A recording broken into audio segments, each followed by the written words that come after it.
আসসালামু আলাইকুম রহমতুল্লাহি ওবারাকাতু। সুপ্রদিনী ভাই বোনেরা, রবিউল আউয়াল মাস সম্মানিত মাস। রবিউল আউয়াল মাসে যে মহিলা যে পুরুষ 4 রাকাত নামাজ পড়বে একমাত্র আল্লাহকে খুশি করার জন্য, জীবনের সমস্ত গুনাহ মাফ হবে। সগীরা কবিরা সমস্ত গুনাহ মাফ হয়ে যাবে, জীবনের সমস্ত হাজত পূরণ হবে ইনশাআল্লাহ আজ্জা ওয়া জাল্লা। সুপ্রদিনী ভাই বোন, ওই নারী কতই না ভাগ্যবান যে নারী এই 2 প্রকার নামাজ পড়ে আল্লাহর কাছে সাহায্য চাইতে পারে। ওই পুরুষ কতই না ভাগ্যবান যে পুরুষ এই 2 প্রকার নামাজ পড়ে আল্লাহর কাছে সাহায্য চাইতে পারে। রবিউল আউয়াল মাস সম্মানিত মাস, বরকতপূর্ণ মাস, ফজিলতপূর্ণ মাস, রহমতপূর্ণ মাস, যে মাসে রহমাতুল লিল আলামিন নবীজি সাল্লাল্লাহু আলাইহি ওয়াসাল্লাম রহমত, বরকত, মাগফিরাত, নাজাত নিয়ে এই পৃথিবীতে এসেছেন। আলহামদুলিল্লাহ।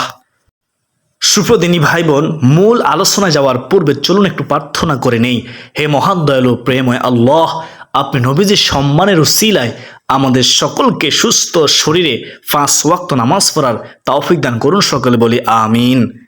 তো চলুন বিস্তারিত জেনে নেই। সুপ্রিয় দর্শক, প্রথমে আমরা নবীজির শুভ আগমনের দিনে যে অলৌকিক ঘটনা ঘটেছে সে সম্পর্কে আলোচনা করব ইনশাআল্লাহ। তারপর বিস্তারিত বলে দেব সে 2 প্রকার নামাজ কিভাবে পড়বেন, 4 রাকাত নামাজ কিভাবে পড়বেন, কিভাবে নিয়ত করবেন, কোন সূরা দিয়ে পড়বেন, নির্দিষ্ট কোনো সূরা আছে কিনা, কিভাবে নিয়ত করবেন, বিস্তারিত বলে দেব ইনশাআল্লাহ। খুব সহজেই বুঝতে পারবেন।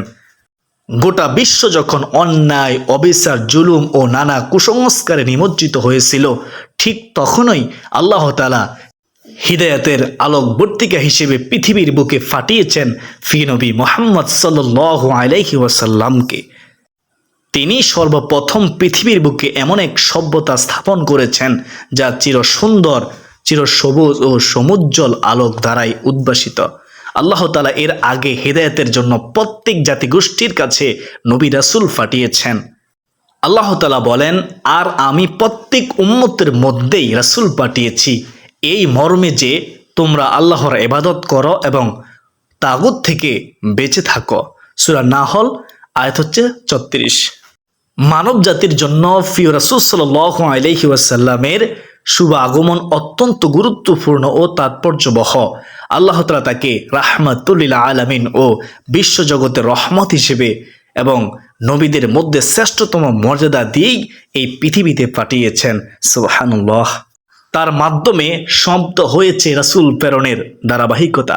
নবীজি সাল্লাল্লাহু আলাইহি ওয়াসাল্লামের সৃষ্টি হয়েছে সবার আগে, আর পিতা আব্দুল্লাহর উরুসে মা আমিনার গর্ভ হয়ে পৃথিবীতে শুভ আগমন করেছেন নবীদের সর্বশেষে।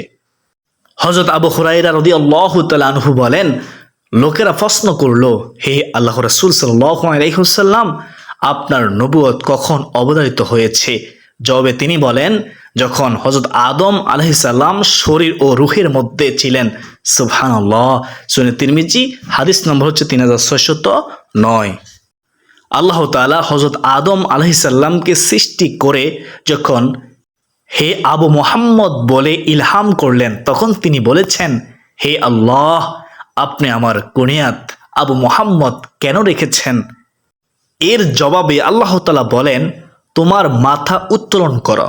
তিনি মাথা উত্তোলন করে আরশ এবং এর চারপাশে রাসূল সাল্লাল্লাহু আলাইহি ওয়াসাল্লামের নূর মুবারক দেখতে পান। তিনি জিজ্ঞাসা করলেন, এই নূর কার?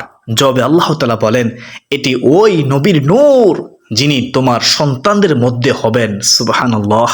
তার নাম আসমানে আহমদ এবং জমিনে মুহাম্মদ সাল্লাল্লাহু আলাইহি ওয়াসাল্লাম। তিনি যদি না হতেন তবে আপনাকে সৃষ্টি করতাম না, আসমান জমিন সৃষ্টি করতাম না।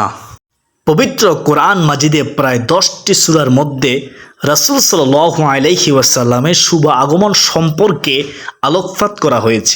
আল্লাহ তাআলা বলেন, হে মানবজাতি, তোমাদের কাছে তোমাদের প্রভুর পক্ষ থেকে বোরহান, অকাট্য প্রমাণ এসেছে, আর আমি সমুজ্জ্বল আলোকময় নূর পাঠালাম। সুবহানাল্লাহ। সূরা নিসা আয়াত হচ্ছে 41। তাফসিরে কবির, তাফসিরে রুহুল বায়ান প্রভৃতি তাফসির গ্রন্থে বর্ণিত হয়েছে, বোরহান বা অকাট্য প্রমাণ বলে নবীজি সাল্লাল্লাহু আলাইহি ওয়াসাল্লামকে বোঝানো হয়েছে। আল্লাহ তাআলা বলেন, হে হাবিব, আমি আপনাকে জগৎ সমূহের প্রতি একমাত্র রহমত স্বরূপই প্রেরণ করেছি। ওমা আরসালনাকা ইল্লা রাহমাতাল লিল আলামিন, সূরা আম্বিয়া আয়াত হচ্ছে 107। আল্লাহ তাআলা আরও বলেন, আল্লাহ ঈমানদারদের উপর অনুগ্রহ করেছেন যে তাদের নিজেদের মধ্য থেকে একজন রাসূল পাঠিয়েছেন, সূরা আলে ইমরান আয়াত হচ্ছে 164। প্রিয় রাসূল সাল্লাল্লাহু আলাইহি ওয়াসাল্লাম 570 খ্রিস্টাব্দের 12 রবিউল আউয়াল সোমবার সুবে সাদিকের সময় পবিত্র মক্কা নগরীর কুরাইশ বংশের হাশিমি গোত্রে জন্মগ্রহণ করেন। ঐতিহাসিকরা তার জন্ম হাতির বছর হয়েছে বলে মন্তব্য করেছেন। রাসূল সাল্লাল্লাহু আলাইহি ওয়াসাল্লামের শুভ আগমনের আগে বিভিন্ন ঘটনা প্রকাশিত হয়েছিল। এগুলোকে বলা হয় ইরহাস। ইরহাস অর্থ হলো বুনিয়াদ বা ভিত্তি। রাসূল পাক সাল্লাল্লাহু আলাইহি ওয়াসাল্লামের নবুয়ত প্রকাশের আগে সাধারণ বিবেক বহির্ভূত ঘটনাগুলোকেই ইরহাস বলা হয়ে থাকে। রাসূল সাল্লাল্লাহু আলাইহি ওয়াসাল্লামের শুভ আগমনের 50 অথবা 55 দিন আগের একটি ঘটনা হলো আসহাবে ফিল বা হাতির ঘটনা। পবিত্র মক্কা নগরীতে অবস্থিত কাবাঘর আল্লাহ তাআলার পক্ষ থেকে অত্যন্ত বরকতমণ্ডিত ও মর্যাদাপূর্ণ একটি নিদর্শন। আবিসিনিয়ার বাদশাহ নাজ্জাশীর পক্ষ থেকে আব্রাহা নামক এক ব্যক্তি ইয়ামেনের শাসক ছিল। সে দেখল প্রিয় নবী সাল্লাল্লাহু আলাইহি ওয়াসাল্লামের আম্মাজান যখন তাকে গর্ভে ধারণ করলেন তখন অগণিত আশ্চর্য ঘটনা প্রকাশ পেয়েছিল। এমনকি 9 মাস পূর্ণ গর্ভকালীন তিনি কোনো কষ্ট অনুভব করেননি। সুবহানাল্লাহ। মাতৃগর্ভে থাকাকালে মা আমেনা অনেক শুভ স্বপ্ন দেখেন। স্বপ্নযুগে তাকে নবী পাক সাল্লাল্লাহু আলাইহি ওয়াসাল্লামের পবিত্র নাম মুবারক বলে দেওয়া হয়। এমনকি এও বলা হয় যে, হে আমিনা, তোমার গর্ভে আমানত আছেন দুই জাহানের সর্দার ও সৃষ্টির শ্রেষ্ঠ ব্যক্তিত্ব মুহাম্মদুর রাসূলুল্লাহ সাল্লাল্লাহু আলাইহি ওয়াসাল্লাম। বহুদিন ধরে দুর্ভিক্ষ, অনাবৃষ্টি ও খাদ্যের অভাবে আরবের সর্বত্র হাহাকার চলছিল। নবীজি সাল্লাল্লাহু আলাইহি ওয়াসাল্লামের বরকতময় জন্মের শুভ আগমনের বছর আরবের গাছপালা ফলে ফুলে পত্র পল্লবে ভরপুর হয়ে ওঠে। দুর্ভিক্ষ কাটিয়ে আরবে এক শুভ দিগন্তের সূচনা হয়। আরবের ঘরে ঘরে আনন্দের ফল্গু দ্বারা বইতে থাকে।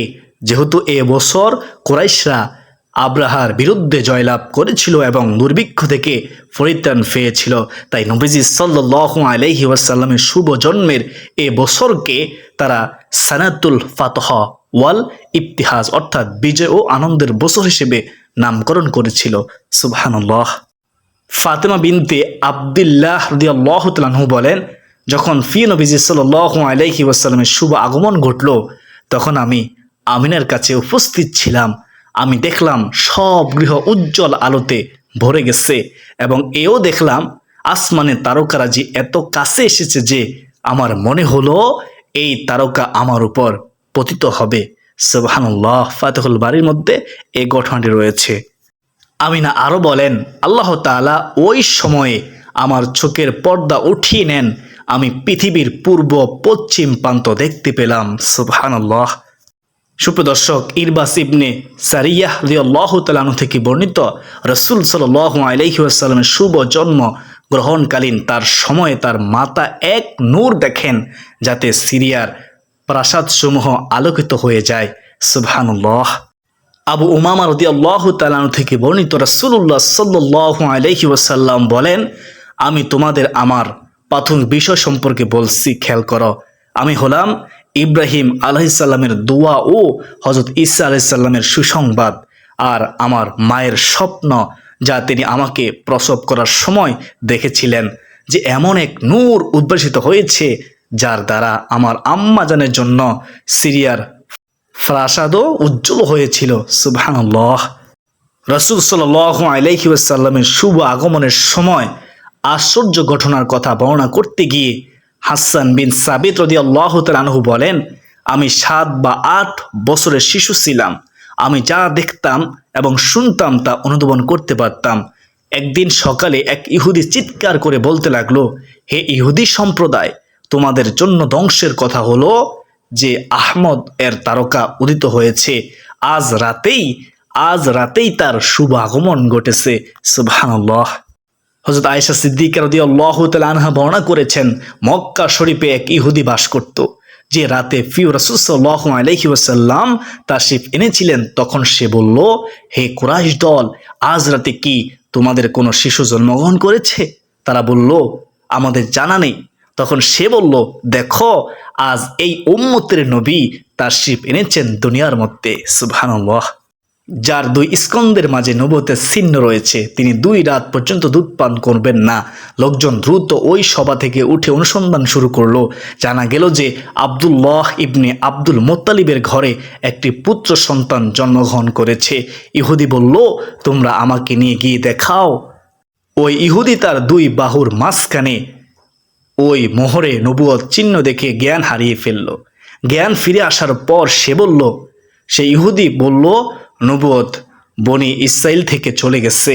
হে কুরাইশ সম্প্রদায়, শুনো, এই নবীর উসিলায় তোমাদের প্রভাব প্রতিপত্তি এতই বৃদ্ধি পেয়েছে যে তার শুভ আগমনের সংবাদ পৃথিবীর প্রাচ্য ও পাশ্চাত্যে ছড়িয়ে পড়েছে, সুবহানাল্লাহ। প্রিয় নবী সাল্লাল্লাহু আলাইহি ওয়াসাল্লামের পূর্বপুরুষরা আপন সময়ের অত্যন্ত সৌভাগ্যবান, বিজ্ঞ ও সম্ভ্রান্ত ছিলেন। প্রিয় নবী সাল্লাল্লাহু আলাইহি ওয়াসাল্লামের দাদা আব্দুল মুত্তালিবের উসিলা নিয়ে আরবের লোকেরা আল্লাহর কাছে দোয়াও করত। ইমাম শিহাব উদ্দিন কাস্তালানী রহমতুল্লাহি আলাইহি বলেন, কুরাইশ গোত্র যখন দুর্ভিক্ষ নেমে আসতো, তারা আব্দুল মুত্তালিবের হাত ধরে সবির পাহাড়ে নিয়ে যেত। তার উসিলা নিয়ে আল্লাহর নৈকট্য অর্জন করত এবং বৃষ্টির জন্য দোয়া করত, সুবহানাল্লাহ। তো প্রিয় দর্শক, আশা করি বুঝতে পেরেছেন। তো প্রিয় দর্শক, এখন শুনুন কীভাবে 4 রাকাত নামাজ পড়বেন, কীভাবে নিয়ত করবেন, কোন সূরা দিয়ে পড়বেন, নির্দিষ্ট কোনো সূরা আছে কিনা, মনোযোগ সহকারে শুনুন, ইনশাআল্লাহ বুঝতে পারবেন। প্রথমে যে 2 রাকাত নামাজ পড়ব সেটি হলো সলাতুত তাওবার নামাজ। কোন নামাজ? সলাতুত তাওবার নামাজ। গুনাহ হয়ে গেলে তাওবার নিয়তে নামাজ পড়াকে তাওবার নামাজ বলে। গুনাহ সংগৃহীত হওয়ার সঙ্গে সঙ্গে এই নামাজ পড়া উচিত। বিগত জীবনের গুনাহ থেকে তাওবার নিয়তেও তা পড়া যায়। বিজ্ঞ আলেমদের মতে তাওবার নামাজ পড়া মুস্তাহাব, নফল। কারণ বিভিন্ন হাদিসে তাওবার নামাজের ফজিলত সম্পর্কে আলোচনা করা হয়েছে এবং বিভিন্ন সাহাবায়ে কেরাম তাওবার নামাজ পড়েছেন বলে প্রমাণ পাওয়া যায়। আসমা ইবনুল হাকাম রহমতুল্লাহি আলাইহি থেকে বর্ণিত, তিনি বলেন, আমি আলী রাদিয়াল্লাহু তাআলা আনহুকে বলতে শুনেছি, তিনি বলেন, হযরত আবু বকর রাদিয়াল্লাহু তাআলা আনহু আমাকে একটি হাদিস বর্ণনা করেছেন এবং তিনি এটি সত্যই বলেছেন, সহিহ হাদিস। তিনি বলেন, আমি রাসূলুল্লাহ সাল্লাল্লাহু আলাইহি ওয়াসাল্লামকে বলতে শুনেছি, যখন কোনো বান্দা কোনো ধরনের গুনাহ করে উত্তম রূপে ওযু করে দাঁড়িয়ে 2 রাকাত নামাজ আদায় করে এবং আল্লাহর কাছে গুনাহের জন্য ক্ষমা প্রার্থনা করে, নিশ্চয়ই আল্লাহ তাআলা তাকে ক্ষমা করেন। সে নিষ্পাপ, মাসুম হয়ে যায়, তার জিন্দেগির সমস্ত গুনাহ মাফ হয়ে যায়। আবু দাউদ শরীফ, হাদিস নম্বর হচ্ছে 1521। আমাদের উচিত কখনো গুনাহ সংগৃহীত হয়ে গেলে যত দ্রুত সম্ভব মহান আল্লাহর কাছে তওবা করা। কখন মৃত্যু এসে যায় বলা তো যায় না। এর একটি উত্তম পদ্ধতি হলো উত্তম রূপে ওযু করে 2 রাকাত নামাজ পড়ে তওবা করা। সুপ্রিয় দর্শক, তওবার নামাজ পড়ার নিয়ম, তওবার নামাজের পদ্ধতি উপরে উল্লেখিত আবু বকর রাদিয়াল্লাহু তাআলা আনহুর হাদিসে স্পষ্ট বর্ণিত আছে। প্রথমে উত্তম রূপে ওযু করতে হবে, তারপর একাগ্রচিত্তে মনোযোগ সহকারে একনিষ্ঠতার সঙ্গে নফল নামাজের মতোই 2 রাকাত নামাজ পড়বে। তাওবা নামাজের জন্য নির্দিষ্ট কোনো সূরা নেই, তাই যে কোনো সূরা দিয়েই তাওবা নামাজ পড়া যায়। এই নামাজের ওযু ও নামাজের মাঝখানে কোনো দুনিয়াবি কাজ বা কথা না বলা উত্তম, এটি হলো শর্ত। আর নিয়ত করবেন এভাবে, আমি 2 রাকাত তাওবার নামাজ পড়ার নিয়ত করলাম। আমি আবার বলতেছি, এভাবে নিয়ত করবেন, আমি 2 রাকাত তাওবার নামাজ পড়ার নিয়ত করলাম। এই নামাজের শর্ত কি? এই নামাজের ওযু ও নামাজের মাঝখানে কোনো দুনিয়াবি কাজ বা কথা বলা যাবে না।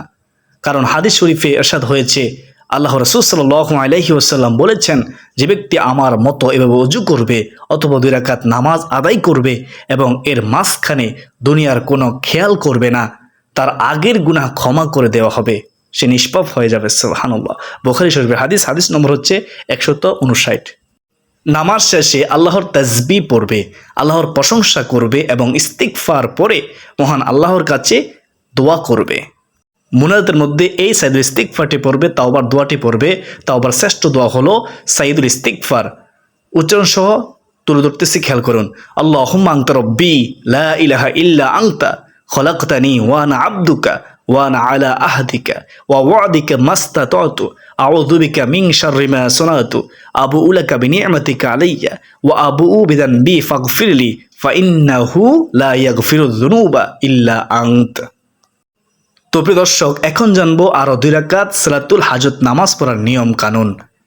সালাতুল হাজত বা প্রয়োজনের নামাজ একটি বিশেষ নফল ইবাদত। মানুষের বিশেষ কিছুর প্রয়োজন হলে কিংবা শারীরিক মানসিকভাবে যে কোনো দুশ্চিন্তা দেখা দিলে এ নামাজ পড়তে হয়। সালাতুল হাজত একটি সাধারণ নফল নামাজ। এই নামাজ পড়া নির্দিষ্ট কোনো দিন বাধা নেই যে এতদিন পড়তেই হবে। নিজের যে কোনো প্রয়োজনে ধারাবাহিকভাবে সারা জীবন সালাতুল হাজত পড়া যায়। আল্লাহ তাআলা পবিত্র কোরআনে আল্লাহ তাআলা বলেন, সঙ্গত কোনো প্রয়োজন পূরণের জন্য বান্দা নিজ প্রভুর কাছে ধৈর্য ও নামাজের মাধ্যমে সাহায্য প্রার্থনা করবে। সূরা বাকারা আয়াত হচ্ছে 153। সুপ্রিয় দর্শক, সালাতুল হাজত নামাজের আলাদা কোনো নিয়ম নেই। স্বাভাবিক নামাজের মতোই উত্তমভাবে ওযু করে 2 রাকাত নফল নামাজ পড়বে। চাইলে 4 রাকাতও পড়া যাবে। নিয়ত করবে এভাবে, আমি আল্লাহ তাআলাকে সন্তুষ্টি করার জন্য 2 রাকাত সালাতুল হাজত নামাজ পড়ার নিয়ত করলাম। আরবিতে করতে হবে এমন বাধ্যবাধকতা নেই, আপনি এভাবে সহজে নিয়ত করবেন। সুপ্রিয় দর্শক, নামাজ শেষে আল্লাহ তাআলার হামদ ও সানা প্রশংসা এবং নবী করিম সাল্লাল্লাহু আলাইহি ওয়াসাল্লামের উপর দুরূদ শরীফ পাঠ করে নিজের মনের কথা ব্যক্ত করে আল্লাহর নিকট দোয়া করবেন, সাহায্য চাইবেন, ঋণ মুক্তির জন্য দোয়া করবেন। আপনার যত তামান্না আছে আল্লাহ তাআলা অবশ্যই পূরণ করবেন যদি আপনি হালাল খাদ্য গ্রহণ করে থাকেন, হারাম থেকে বেঁচে থাকেন ইনশাআল্লাহ আজ্জা ওয়া জাল্লা। তো প্রিয় দর্শক, আমি আশা করি আজকের ভিডিওটি যেহেতু অনেক গুরুত্বপূর্ণ, তাই ভিডিওটি শেয়ার করে দিবেন, সবাইকে শেখার সুযোগ করে দিবেন ইনশাআল্লাহ।